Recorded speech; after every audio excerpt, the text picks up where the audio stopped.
मैं preparation start किया तो उसमें भी एक बड़ी रोचक कहानी है।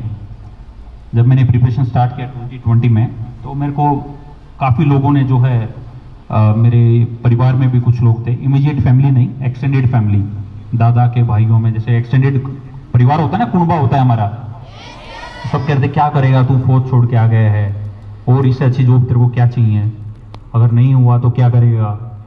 तो बहुत सारे लोगों के नेगेटिव कमेंट्स भी आते हैं लाइफ में, पर आपको अपने दिमाग को एकदम फोकस रखना है अपने गोल के ऊपर, वो सब फिल्टर आउट करना है आपको, नेगेटिव थॉट्स जो दूसरे लोग आपको दे रहे हैं, आप अपने पॉजिटिवली अपने फोकस करना है अपने एम के ऊपर। तो उन्होंने मुझे बहुत कहा कि क्या करेगा आर्मी से आने के बाद, इतनी अच्छी जॉब है, लोगों को तो मिलती नहीं है, यहाँ पे तो बहुत, हरियाणा में तो वैसे ही कमी है सरकारी जॉब्स की, है ना, तो यहाँ तो आप क्या करोगे आके यहाँ पे आप रिटायरमेंट के बाद। पर मैंने अपना मनोबल नहीं खोया, मैंने सोचा कि चलो समय बताएगा क्या क्या किया जा सकता है, क्या होगा, हमारे हाथ में सिर्फ मेहनत करना है, तो आप मेहनत करते चलिए। तो 2020 में मैंने प्रिपरेशन स्टार्ट किया, फिर 21 में मैंने यूपीएससी का एग्ज़ाम लिखा और उसमें मेरा 5-6 महीने की प्रिपरेशन हुई थी। मेरे दोस्तों ने जो पुराने टाइम में यूपीएससी की प्रिपरेशन करते थे, उन्होंने कहा कि यार इसमें 3-4 साल लग जाते हैं कई बार, तो इतने सारे अटेम्प्ट्स के बाद भी प्री क्लियर नहीं होता है ना, तो तू देख ले हो पाएगा नहीं हो पाएगा। तो मैं उस 21 में मैंने फॉर्म फिलअप किया और 5-6 महीनों की, जैसे मैं बता रहा था ना आपको, फोकस मेहनत, आपको पता हो कि आपके पास इतना कम समय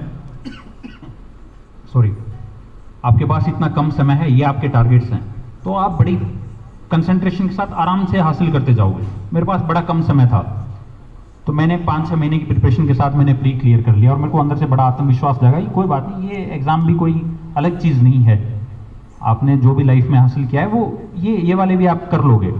उसके बाद हालांकि मेरी प्रिपरेशन नहीं थी मेंस एग्ज़ाम की, तो मैं वो क्लियर नहीं कर पाया। 22 में फिर किन्हीं कारणों से मैं क्वालिफाइंग एग्ज़ाम में प्री में रह गया 1 नंबर से, और फिर मुझे याद है, अब इस चीज़ में ज़रूर एक आपकी लोगों की रुचि की बात है कि देखो कैसे अपॉर्चुनिटी फिर मिलती है हमें जीवन में, हमारे दरवाजे के ऊपर नॉक करती है अपॉर्चुनिटी, और हम कैसे उसको पकड़ लें या छोड़ दें, ये कैसे हम एक पल के अंदर डिसाइड कर लेते हैं। तो मुझे याद है एक मेरे फ्रेंड होते थे, वो राव IAS नाम की अकेडमी है राजेंद्र नगर दिल्ली के अंदर, तो मैं वहाँ पे सेल्फ स्टडी कर रहा था। तो हालांकि वो अध्यापक थे, तो मेरे को कहते थे प्रमेश मेरे को अपने साथ लेके चल, मेरे को अपनी फिटनेस थोड़ी सी ठीक करनी है, तो मेरे साथ अक्सर वो सुबह आ जाते थे जॉगिंग करने के लिए। तो ऐसे ही मैं थोड़ा सा हतोत्साहित था कि प्री क्लियर नहीं हुआ इस बार, तो अब की बार प्रिपरेशन मेरी पूरी थी। फिर मैंने कहा कि अब तो 1 साल है, धीरे धीरे पढ़ेंगे, अपना समय लेंगे और अगली बार फिर एग्ज़ाम में बैठेंगे। तो इसी बीच वो 7-8 दिन का समय हुआ था प्री एग्ज़ाम होने के बाद, और मैं एक्सरसाइज कर रहा था पार्क में, इतने में वो भी आ गए। तो बातों बातों में मैंने ऐसे ही पूछा, सर आपका क्या कहना है, क्या मैं ये HCS का एग्ज़ाम दे के आऊँ? तो उन्होंने 1 सेकंड भी नहीं लगा, उन्होंने कहा हाँ बिल्कुल, क्यों नहीं दे के आओगे। मैंने कहा सर मेरे को कोई प्लान नहीं है मेरा HCS में जाने का, मैं यूपीएससी करने आया था, मैं यूपीएससी कर लूँगा। कहा नहीं यार अभी 1 साल का टाइम है, तुम क्या करोगे, तुम जाओ एग्ज़ाम दे के आओ, तुम्हारा प्रिपरेशन पूरा हो गया है, आराम से जाओ, हो जाएगा, और कोई एक्स्ट्रा एफर्ट करना नहीं है, हो गया तो ज्वाइन मत करना। तो ये कह के मैं फिर एग्ज़ाम देने चला गया और वो सारे स्टेजेस क्लियर होते चले गए, और फिर मैंने 23 में HCS में ज्वाइन कर लिया।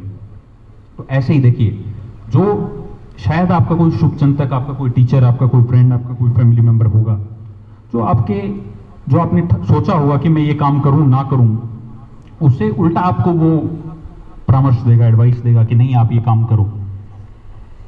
तो आपको उस वक्त एक सेकंड के लिए भी नहीं सोचना है कि मैं इसकी बात मानूं नहीं मानूं, क्योंकि वो आपके शुभचिंतक हैं, वो आपके बारे में शायद आपसे भी ज़्यादा अच्छे से आपकी स्थिति को समझ सकते हैं। तो उनकी बात को, जो आपके शुभचिंतक हैं, उनको आपको आंख मीच के आपको मानना है और फॉलो करना है। वो आपके टीचर्स हो सकते हैं, आपके फ्रेंड्स हो सकते हैं, आपके फैमिली मेम्बर्स हो सकते हैं, है ना। तो ऐसे ही अपॉर्चुनिटी देगा आपकी लाइफ में भी। मुझे पूरी उम्मीद है कि ऐसे ही पल आएंगे जब आपको डिसाइड करना होगा एक पर्टिकुलर रास्ते पे आपने कदम रखने हैं या नहीं रखने हैं। तो वहाँ पे भी शुभचिंतकों की, अच्छे मित्रों की बहुत जीवन में, मैं कहता हूँ, बहुत कंट्रीब्यूशन रहता है। आपके चरित्र के निर्माण में इतना कंट्रीब्यूशन होता है जितना कि एक फैमिली मेम्बर्स का होता है। इसलिए ज़रूर आप अपने एक अच्छे मित्रों की सलाह जरूर लीजिए और उनकी ज़रूर सुनिए। ज़िंदगी में मेहनत करते चलिए और सब अच्छा होगा।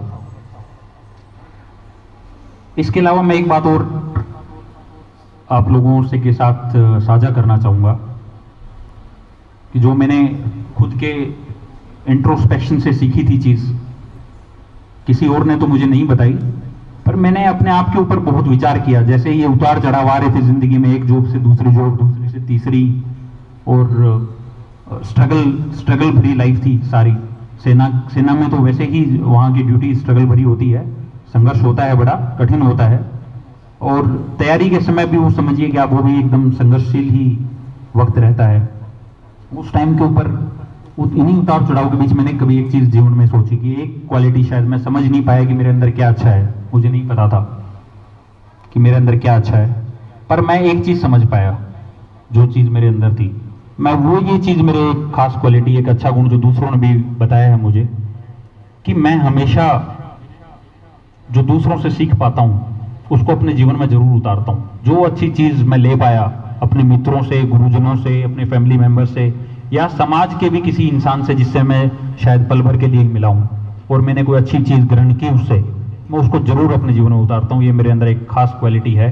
और अगर मैं आप लोगों से एक बड़े भाई होने के नाते अगर मैं आप लोगों से एक रिक्वेस्ट आग्रह कर सकूं तो ये होगा कि आप जीवन में जरूर अच्छी अच्छी चीज़ें सीखते जाएं और एक अपने जीवन को बहुत उच्च स्तर के ऊपर लेके जाएं और उनको जीवन में उतारें। देखिए, सीखना एक अलग चीज़ है। आपके पास बहुत अच्छे विचार आ सकते हैं, एक पुस्तक पढ़ने से, किसी अच्छे इंसान से मिलने में आप अच्छे विचारों का संग्रह हो जाएगा आपके लाइफ के अंदर, आपके थॉट्स अच्छे हो जाएंगे, आपकी बातें अच्छी हो जाएंगी, है ना। पर विचारों से ज़्यादा उच्च क्या है? कर्म। उन विचारों के ऊपर कर्म करना, उनके ऊपर एक्शन लेना, वो सबके बस की बात नहीं होती। हम सब लोग बहुत अच्छे अच्छे विचार, नेक विचार के लोग रहते हैं, बहुत लोग मिलेंगे जिनकी वाणी बहुत पवित्र है, बहुत अच्छा बोलते हैं जो, पर उनके एक्शन में कभी नहीं इंप्लीमेंट कर पाते, वो सिर्फ विचारों में ही रह जाते हैं।